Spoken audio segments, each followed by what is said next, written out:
ትንቢተ ሆሴዕ ምዕራፍ 1 በይሁዳ ነገሥታት በዖዝያንና በኢዮአታም በአካዝና በሕዝቅያስም ዘመን በእስራኤልም ንጉሥ በዮአስ ልጅ በኢዮርብዓም ዘመን ወደ ብኤሪ ልጅ ወደ ሆሴዕ የመጣ የእግዚአብሔር ቃል ይህ ነው።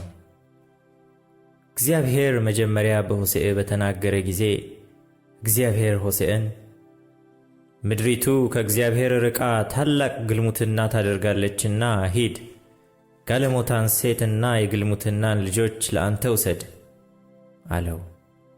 እርሱም ሄዶ የዴቤላይምን ልጅ ጎሜርን አገባ። እርሷም ጸነሰች፣ ወንድ ልጅንም ወለደችለት። እግዚአብሔርም ከጥቂት ዘመን በኋላ የኢዝራኤልን ደም በኢዩ ቤት ላይ በቀላለሁና ከእስራኤልም ቤት መንግሥትን እሽራለሁና ስሙን ኢይዝራኤል ብለህ ጥራው።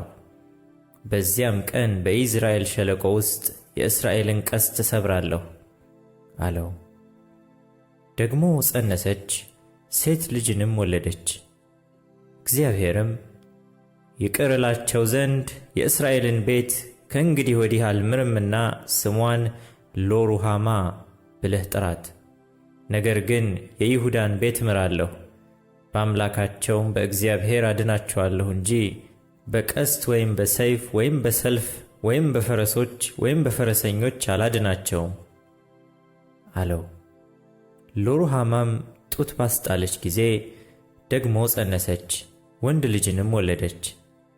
እግዚአብሔርም ሕዝቤ አይደላችሁምና እኔም አምላክ አልሆናችሁምና ስሙን ሎአሚ ብለህ ጥራው አለው።